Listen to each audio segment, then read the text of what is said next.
اب اسلام نے چونکہ عورت کو الحمدللہ عزت سے نوازا ہے اور اس کو جو ہے ایک مشرف خاتون بنایا ہے، لیکن اس کے باوجود بھی اللہ کے رسول صلی اللہ علیہ وسلم نے ایک دفعہ ارشاد فرمایا تھا کہ المرأۃ تقبل بصورت الشیطان وتدبر بصورت الشیطان.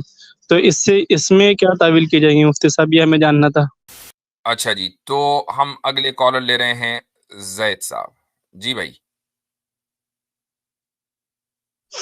السلام علیکم ورحمۃ اللہ وبرکاتہ.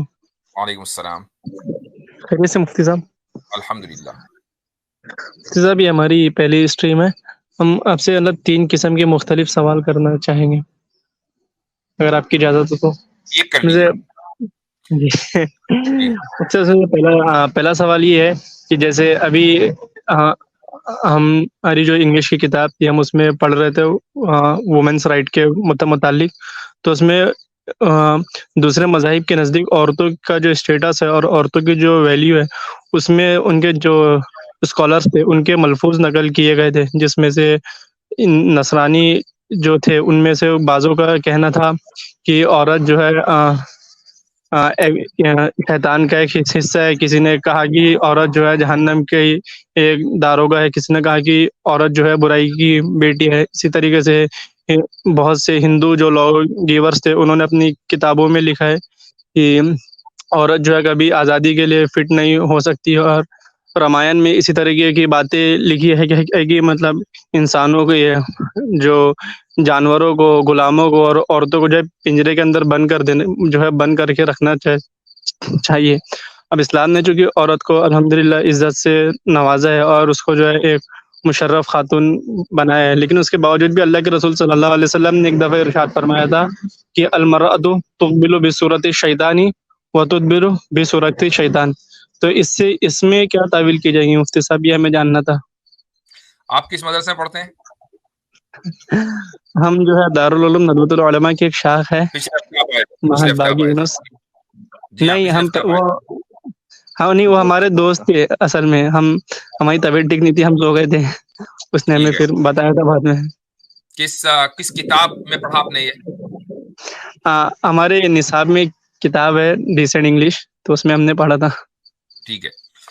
لیکن اس طرح کے سویپنگ اسٹیٹمنٹس کبھی بھی نصابی کتابوں میں نہیں ہونا چاہیے، چونکہ ہر ایک جملے کا کوئی نہ کوئی معنی ہوتا ہے. جی یعنی مثلا عیسائیوں نے یہ بات. ہاں میوٹ کر دیں. زید صاحب میوٹ کر دیں، رک جائیے میں میوٹ کر دیتا ہوں. اچھا، تو جو جملے آپ نے ذکر کیے، چاہے وہ کرسچن اسکالرس کی طرف سے کیے ہوں یا رامائن کے حوالے سے ذکر کیے ہوں، ہر ایک کا ایک پس منظر ہوتا ہے. یہ چیز انٹلیکچولی ڈس آنےسٹ ایک بیہیویئر ہوگا کہ ہم یہ کہیں کہ نہیں، ہم رامائن کے جو جملے ہیں یا کرسچن اسکالرس کے جو جملے ہیں ان پر تو ہم ایز اٹ از کرٹیسائز کریں گے اور ان کا کوئی ہم بیک گراؤنڈ سمجھنے کی کوشش نہیں کریں گے. ہاں، لیکن جیسے ہی حدیث آ جائے گی تو اب ہم یہ کہیں گے کہ یہ بیک گراؤنڈ اس کا ہے، یہ ہے، وہ ہے. یہ میں اس چیز کے خلاف ہوں. کوئی نہ کوئی جو اس طرح کی کتابیں ہوتی ہیں کہ جن کا مقصد انسانوں کی ہدایت ہوتا ہے، چاہے وہ ہدایت مل رہی ہے یا نہیں مل رہی، وہ ایک الگ پوائنٹ ہے. ان کا مقصد انسانوں کی بھلائی ہوتا ہے، وہ مذہبی کتابیں ہوتی ہیں، تو ان کو ان کی ورسز یا آیتوں یا شلوکوں کو آؤٹ آف کانٹیکسٹ کوٹ کرنا اور ان کی بنیاد پر کوئی نتیجہ نکالنا غلط ہے. ٹھیک ہے، یہ بنیادی بات ہے. اس لیے ایسی کوئی بھی کتاب جس میں اس طرح کی بات کی گئی ہو اور آؤٹ آف کانٹیکسٹ ان کو ذکر کیا گیا ہو اقوال کو، یہ ٹھیک نہیں ہے. Point number 1. پوائنٹ نمبر 2، آپ نے جو حدیث ذکر کی کہ تقبل بسرعت الشیطان وتدبر بسرعت الشیطان، اسی طریقے سے ایک اور حدیث ہے کہ النساء حبائل الشیطان. تو رسول اکرم صلی اللہ علیہ وسلم کی اس حدیث کا بھی جو مقصد ہے وہ یہ نہیں ہے کہ عورتوں کو ڈیگریڈ کرنا یا ان کو سیکنڈ کلاس قرار دینا، یہ مقصد نہیں ہے. بلکہ مقصد یہ ہے کہ چونکہ خواتین ایموشنلی مردوں سے زیادہ پاورفل ہوتی ہیں، ایموشنز میں زیادہ اسٹرانگ ہوتی ہیں مردوں کے مقابلے میں، اور جو شخص ایموشنلی زیادہ پاورفل، زیادہ اسٹرانگ ہوتا ہے تو وہ اپنے ایموشنز میں بعض مرتبہ بہہ جاتا ہے. تو شیطان کے لیے یہ آسان ہوتا ہے کہ وہ عورتوں کے ان ایموشنز کا، ایکسیسو ایموشنز کا فائدہ اٹھا کر وہ مردوں کو گمراہ کرے اور مردوں کو راہ راست سے ہٹا دے. ٹھیک ہے, تو یہ ایک, چاہے اس میں عورت کا کوئی قصور بھی نہ ہو. میں اس کی ایک مثال دے دیتا ہوں. مثال یہ ہے سائنٹیفکلی اسپیکنگ کہ اگر ایک مرد اور ایک عورت اجنبی دونوں ایک کمرے میں ہوں, دونوں اجنبی ہیں, ان کا ایک دوسرے سے کوئی تعلق نہیں ہے, تو مرد کے اندر چاہے عورت جو ہے وہ بالکل پاکیزہ ہو, پاک باز ہو, اس کے ذہن میں کوئی گندگی نہ ہو, اور مرد کتنا ہی اللہ ہے کہ وہ نبی ہو, بات الگ ہے, وہ کتنا ہی شریف کیوں نہ ہو, مرد کے ذہن میں یہ خیال ضرور آئے گا کہ یہ عورت اس کے ساتھ مطلب یہ کہ کوئی ایسا غیر اخلاقی عمل کیا جائے یا نہ کیا جائے. ہاں وہ نبی ہو تو بات الگ ہے. اور یہ ٹیسٹوسٹرون لیول ایک دم بڑھتا ہے. اسی وجہ سے حدیث میں رسول اکرم صلی اللہ علیہ وسلم کا ارشاد ہے کہ مرد اور عورت جب ایک ساتھ ہوں گے تو تیسرا شیطان ہوگا. اب یہ جو تیسرا شیطان ہے, یہ کیا مطلب ہے اس کا مطلب یہ ہے کہ شیطان مرد کے ذہن میں یہ خیال ڈالے گا کہ وہ عورت کے ساتھ غیر اخلاقی حرکت کرے, چاہے مرد اس خیال کو جھٹک دے, اور یہی اس کے نیک ہونے کی دلیل ہے, اور لا حول پڑھ کر وہ اس جگہ سے نکل جائے, اس کا مطلب نیک ہے. اس میں عورت کی کوئی غلطی نہیں ہے, لیکن چونکہ شیطان نے اس عورت کو استعمال کیا ہے, اس بنیاد پر رسول اکرم صلی اللہ علیہ وسلم نے یہ فرمایا, اس کانٹیکسٹ کی بنیاد پر ہمیں تمام ان اقوال کو سمجھنا پڑے گا, صرف حدیث ہی نہیں بلکہ وہ جو دوسرے کتابوں کے اندر جو شلوک آئے ہیں یا ورسز آئے ہیں ان کا بھی کوئی نہ کوئی کانٹیکسٹ ہوگا. اگر یہی ہے تو بالکل ٹھیک ہے, اور اگر یہ نہیں ہے کچھ اور ہے تو پھر وہ بتانا چاہیے کہ وہ کیا ہے. جی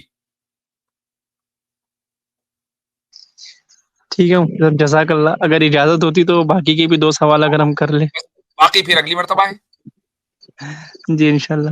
ہونا ایک سوال جیسے ایک یہ تھا, بس ایک چھوٹا سا, کہ جیسے ابھی آپ نے کہا کہ مطلب جیسے اللہ کے رسول صلی اللہ علیہ وسلم کا جو مقصد تھا وہ یہی تھا جو آپ نے کہا جذبات والا, تو ہمیں یہ چیز کیسے پتہ چلیں گی کہ آپ علیہ الصلوۃ والسلام کا مقصد یہی تھا اس کے پیچھے؟ وہ اس لیے کہ آپ صرف ایک حدیث کو دیکھ کر فیصلہ نہیں کریں گے, بلکہ آپ جو تمام اوور آل نصوص ہیں, قرآن کی آیتیں ہیں, سب کو سامنے رکھیں گے. اسی کو ہم بولتے ہیں کنسسٹنٹ اینڈ کوہیرنٹ. اسلام میں کوہیرنس بھی ہے اور کنسسٹنسی بھی ہے. ایسا نہیں ہے کہ ایک جگہ کچھ اور بات ہے دوسری جگہ کچھ اور بات ہے.